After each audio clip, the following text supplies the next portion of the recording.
All right, guys. So let's talk about this one quick second. Um,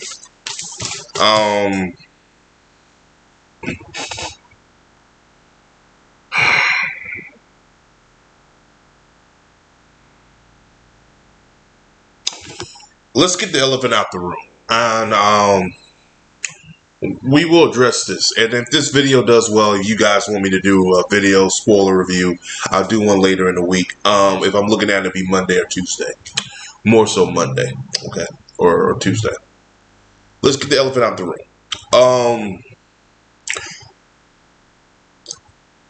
Grant Gustin's not in this film, and he should have been in this film. I do not understand this. I do not understand the idea of what's going on. And this is the problem with execs now and the execs back in the day. You got a film, you got a TV show that has the Flash. That is one of the only characters that can do these multiverses well. It's been proven with the television show. Why the blue fuck did you not get him, excuse the language, in this film? It writes itself. You be blind not to put him in this film. You don't need to add his villain. You just need to add him. He's the only one who can do the Speed Force. Why did you not do that? It just doesn't make any sense to me why the Flash from the television show. It's because it's less superior than the films. He's a character where you can do that with. If you understand the writing, you understand the character, you can do that. Because you would have got the Grant Gustin fans or the fans of the CW, which is not many, but there's still enough to go see this film. And now look at it. The film underperformed less than Black Adam. How is the fuck the Flash underperformed the Black Adam? When you have Michael Keaton in that film. I watched some video with Grace Randolph and I put her name out there. She was like, well, the problem was nobody know Michael Keaton. Everybody know who the fuck is Michael Keaton. It's not the problem. The problem was Ezra Miller's bullshit he did last year. The fact that Warner Brothers has came out and said they're doing a fucking soft reboot. Warner Brothers has not done a good job to promote this motherfucker. And the fact that DC has lost faith with the fans, with the hardcore fan base and the casuals. That's where we are now. Nobody wants to see a DC film. And we're in the era of the superhero fatigue. Nobody wants another superhero film. People are tired of these multiverses. There's many factors. But the biggest factors, DC fans and casual fans are burned out with DC films because they've been burned so many times. They're like, oh, we were trying to get Henry Cavill, but he said he didn't want to do it.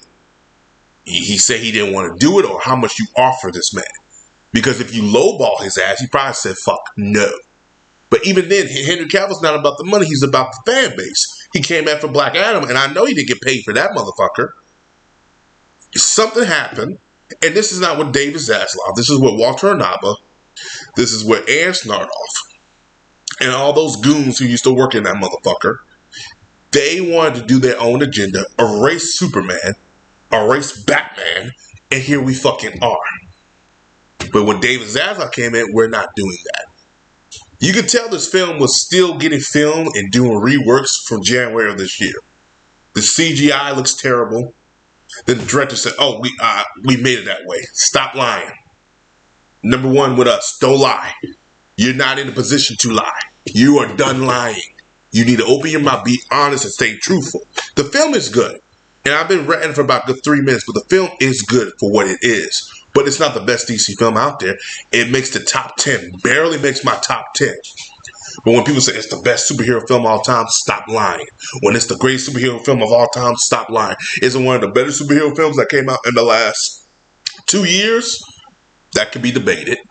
Is it one of the best of Ezra Miller films? That can be debated because I haven't seen too many of them. Is it one of the best Michael Keaton films? That's no debation. It's not. Birdman is still his best film. Is it the best Supergirl film? Could be, because we don't have many. The one we got, we don't want to talk about. I feel bad for the people like Michael Keaton. I feel bad for the people like, what's his name, Sasha, who actually was a good character in there. Didn't have that much screen time. Michael Shannon said it wasn't satisfying enough. He probably said it was a piece because he had to come back and do multiple screens and shit. He got tired of it. Whenever an actor comes back and do reworking on a film, they don't want to talk positive about it because they don't want to come back and redo shit. They don't. Nobody wants to come back to redo anything because you fucked up. Warner Brothers fucked up. James Gunn didn't make it any better by announcing The Flash. The Flash should have been this, and it should have been this. It should have been its own thing, but it should have rebooted the new universe we're going into. It did nothing. It was laughs. I'm like, no, you have no time to laugh. This needs to reboot it. And if they say, oh, we're doing a film with George Clooney, you really think that's a smart idea? You know that's the worst one they could do. They should have just kept Michael Keaton if that was the case. What they needed to do, and I said this again, and I'm really not talking about the film. I'm just really I'm a huge DC fan. And Flashpoint is one of my favorite ones. This should have never been produced. This should have never been done. If you're going to go do Flashpoint, go do fucking Flashpoint. Do not give me a corporate bullshit film that's you call Flashpoint. This was a travesty of its finest. You could have did so much if you incorporated the right film. When you look at Civil War, say what you want about it. Some of the stuff they interpreted, some of the stuff they didn't. But at its core, it was a Civil War film based off the comic. Yes, it was a little bit different, but I even said it was better than this comic itself. Logan, Old Man Logan. Yeah, it took inspiration from him, but at its core, it was still Old Man Logan. Flashpoint is not at its core. It's not a Flashpoint. There's some elements here and there, but they're not. You got rid of the Aquaman, got rid of the Atlanteans and Wonder Woman, which is the core of the Flashpoint. That's why a lot of people say they love it because there's no villains in there, because the villains are the fucking heroes. You took what made sense of the story and made it your own thing and made it fucking abomination, especially towards the third act. Like, oh yeah, in this world, Zod comes down and destroys it. I don't care. Zod, that's over with. After Batman v Superman, I don't want to see Zod no more. They should have did one where Darkseid comes on to the fucking world.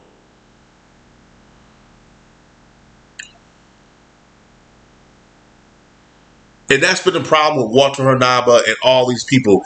They take the storylines, they try to weave it into their own little personal gain, and we get this type of foolishness, this tomfoolery, this bullshit. I'm very disappointed at what I saw. 2 hours of nothing. Yeah, Ezra Miller does well. Yes, Michael Keaton does well. The film at points was good. But if you're like, this is the fan talking. The fan is talking, and the fan is livid.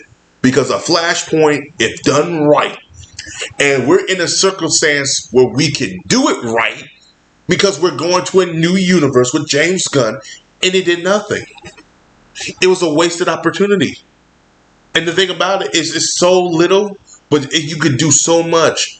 Still do your own film, but you clean up the thing. You change.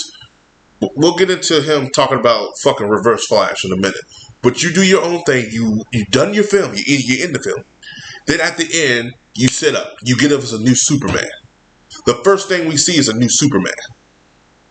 James Gunn should have had a new Superman for this film to come the fuck out. Again, last minute shit. They're not thinking as a comic book fan. They're not thinking as a business strategy. They're trying to do something, and it's not working. Because I would have said, let's have a Superman film, and at the end of credits, he'd be in there. And people will be like, oh, that's actually cool because it sets to the Flashpoint. I would have had Batman ready to go on here. I would have had someone cast as Batman, or have Batman already cast. He's like, oh, we have to find the right one. No, fuck that nonsense. You're wasting your time. But see, that's the problem. James Gunn's doing too much. He's writing scripts. You don't need to write a script. You need to ship this line. You got Superman Legacy. Give somebody you trust a script. Give them bullet points. Let them go from there. You read a script. It's okay. I will do this and do that. You come together. That's what you do. You don't need to write the script. You need to write it, co-write it with somebody. You need to be looking for these next superheroes. Have someone to hiring cast. You're involved with the hiring cast. The thing about Kevin Feige, he wasn't writing anything. He wasn't directing anything. He was overseeing stuff to make sure things were aligned and setting up for the universe. James Gunn is already fucking up. But we're not going to talk about that. Because this whole film could have been done a whole lot better towards the end. The after credit scene made no sense. It was a debacle. And we're not going to talk about that. The Reverse Flash not even being mentioned in this film was a travesty. Well, we don't want to copy the TV show. Acknowledge it. That's all you got. Acknowledge Grant Gustin because he is Barry fucking Allen. He is the same character. You guys have the only character that can go to multiverses and you do nothing with him. Oh, we saw Christopher Reeve Superman. Okay, love Christopher Reeves, but he's dead. You can't really bring him back, and we saw a CGI version of him. Oh yeah, we did a film with Nicolas Cage and stuff like that. Okay, cool. You can't do nothing with that because there's no type of substance or filming with that. Okay, we did a film with they did all these other offshoots, but they didn't do nothing with the Snyderverse. Really? You're like, oh, we had Ben Affleck and Wonder Woman. Like, real? Okay. They should have shown more of that. They should have showed Christian Bale's Batman. The one that they should have had in here, too, with Michael Keaton. Or have Christian Bale's Batman.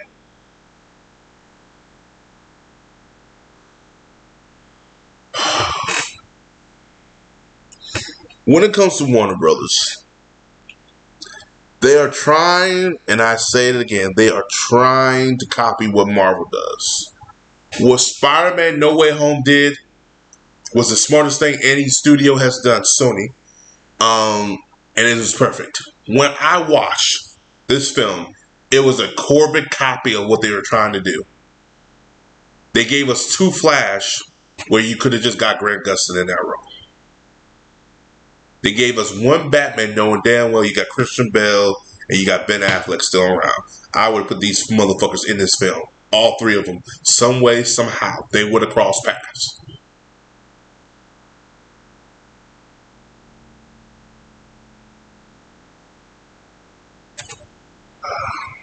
Like, I have an idea, too, for the Batman, the 3rd film, doing 3 Jokers. You have Joaquin Phoenix Joker. You have the Batman Joker, and you have Jared Leto's Joker, and all 3 of those Jokers are in the Batman film. Ooh, that's actually an interesting idea. You know why? How I came up with this idea? I read a fucking comic book. I know business. I know how to get fucking money. Warner Brothers don't know how to do none of that shit. You know why? They run by incompetent goons and idiots. But watch when this video gets uploaded. Some magically they'll do a 3 Joker film because nobody's smart enough to do it. They'll take somebody else's idea and they'll run with it. It's not hard. It's not rocket science. But the film makes me mad because there's missed opportunities. It's a good film. It's one of the best superhero films? No. If I had to rate the top 10, we're going with DC. We ain't going by superhero because it won't even rate the top 10, nor the 20 probably. The Dark Knight. Okay. Batman Begins. Well, no, let's do this. The Dark Knight. Superman 2. Superman. Batman Begins. Okay. Wonder Woman. Dark Knight Rises. The Suicide Squad. Watchmen. Man of Steel. And then you get this film that kind of edges it out. Maybe this film that edges it out. I might have missed what? You talk about DC, that's it. Yeah, Man of Steel would have been higher, but looking at film-wise, if I films, they'll be in that order. And the Suicide Squad did kind of push it up. The one that James Gunn did was actually pretty good. I enjoyed it. Actually, rewatching it again, I had some enjoyment. And I will watch Man of Steel again. I still have enjoyment of it, but it has moved down from the top 5 to the top 10. But it's still on the 10th list. It barely made to the top 10. What you won't see is 1984. What you won't see is fucking the first Suicide, and Birds of Prey. You won't see that. But in a few years, when James Gunn does his other DC films, this will rank down less than that.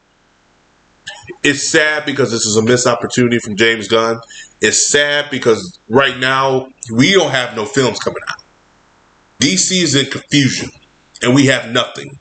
And I feel that Warner Brothers execs, they don't care. But when these new films come out and they don't succeed, they're going to have a problem. So James Gunn needs to be very wary. These numbers are not, they're telling. They're very telling. But again, all these films are together. Hopefully it does well digitally, but I don't see it will do well digitally. But that's just my opinion. As always, guys, like, subscribe. Peace. Have a Johnson day. I'm done, and I'm out.